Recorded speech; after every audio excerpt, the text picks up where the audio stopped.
థండేల్ సినిమాకు మూలమైనటువంటి మత్స్యకారుల జంట అంటూ మళ్ళీ నిన్నటి నుంచి వాళ్ళు మాట్లాడుతున్న వీడియోలు ఫుల్ వైరల్ అవుతూ ఉన్నాయి. జగన్మోహన్ రెడ్డి గారు వాళ్ళ పార్టీ ఏంటో క్రెడిట్ తీసుకునే ప్రయత్నం చేసింది అని, వాళ్ళు ఆ ఇంటర్వ్యూలలో రాష్ట్రానికి ఏం సంబంధం, కేంద్రమే అంతా చేసింది అంటూ ఉంటే, అందులో ఉన్న మేము ఈ విషయం గొర్రెలకు అర్థం కావట్లేదు అని చెప్పి ఆమె పంచులు వేస్తూ ఉండడం. అంటే ఆ తండేల్ సినిమాకు అంటే మూలమైన పాత్రలు అంటూ వాళ్ళ మాటలు ఫుల్ సర్క్యులేట్ అవుతూ ఉన్నాయి.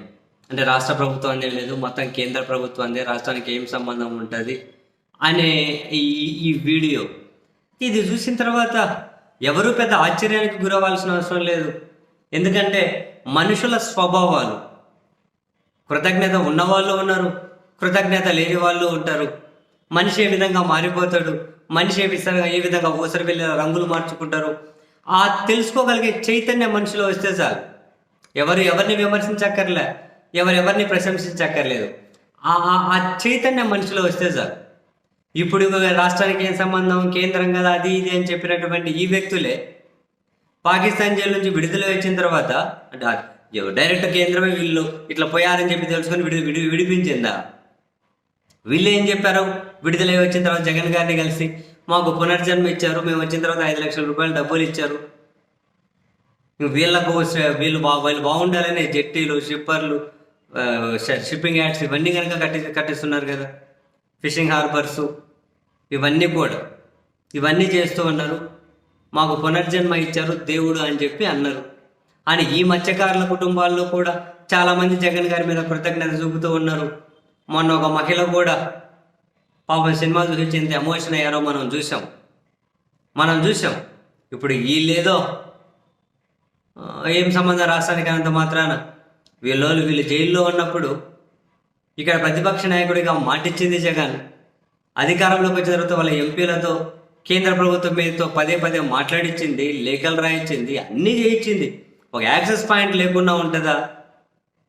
లేదు. ఇప్పుడు కేంద్ర అధికారి ఏముంది, ఆడ కరాచీ జైల్లో ఎవరైతే మమ్మల్ని జైలు నుంచి బయటకు వచ్చాక గేట్ ఓపెన్ చేశారో వాళ్ళే కదా, ఆ గేట్ ఓపెన్ చేసే వాళ్ళు లేకపోతే మేమోట్లు వచ్చిందము, మధ్యలో కేంద్రంది ఏముంది అంటారా? కరాచీ జైల్లో ఒకటి గేట్ ఓపెన్ చేయాలి అంటే కేంద్రం నుంచి ఒక ప్రొసీజర్ అనేది వెళ్ళాలి, ఒక్కొక్క ప్రెజర్ వెళ్ళింది, ఫైనల్గా ఎగ్జిక్యూషన్ వచ్చింది. కేంద్రం మీద ప్రెజర్ పెట్టింది ఎవరు? రాష్ట్ర ప్రభుత్వం, ఎప్పటికప్పుడు అప్డేట్ చేసుకుంటూ. అసలు మీకు యాక్సెస్ పాయింట్ ఎవరు? రాష్ట్ర ప్రభుత్వం యాక్సెస్ పాయింట్ అయ్యే కదా. మీరు పాకిస్తాన్ జైలు నుంచి అక్కడ వాఘా సరిహద్దు దగ్గర బయటకు వచ్చేటప్పుడు మంత్రులు వచ్చారు, మిమ్మల్ని అక్కడి నుంచి ఢిల్లీకి తెచ్చారు, ఢిల్లీ నుంచి విమానాలలో ఆంధ్రప్రదేశ్కి తెచ్చారు, విమానాలు ఇక్కడ దిగిన తర్వాత బస్సులలో మీ ప్రాంతానికి పంపించారు, జగన్ గారు పిలిచారు, మిమ్మల్ని మాట్లాడారు, 5 లక్షల డబ్బులు ఇచ్చారు. ఇంత కృతజ్ఞత లేకుండా ఎవరూ ఉండొద్దు.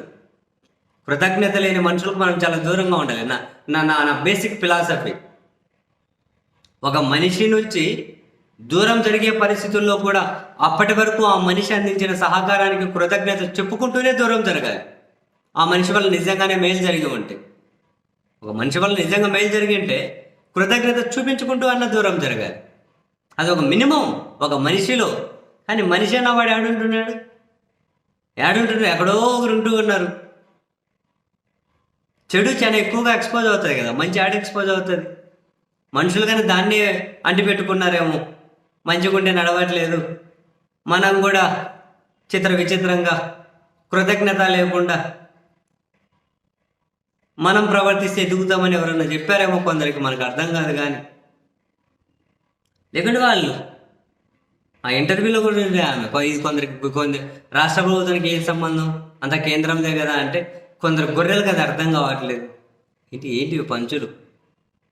మరి ఆ జగన్మోహన్ రెడ్డి గారిని కలిసింది ఎవరు?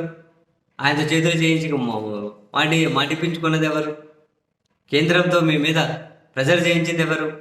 మీ ఐడెంటిటీస్ అన్నీ కనుక టైంకి అక్కడ సెట్ చేసిందంటే మీ ఐడెంటిటీస్ అన్నీ అప్రూవల్ ఎవరి వల్ల అయ్యాయి? 2 ఐడెంటిటీస్ ఇంకా ప్రాబ్లం అయితే వాళ్ళు కొంచెం లేట్ అయింది, మళ్ళీ కొంచెం డిలే అయినా కనుక వాళ్ళు కానీ విడుదల వచ్చారు కదా. ప్రతిదీ రాష్ట్ర ప్రభుత్వం నుంచే కదా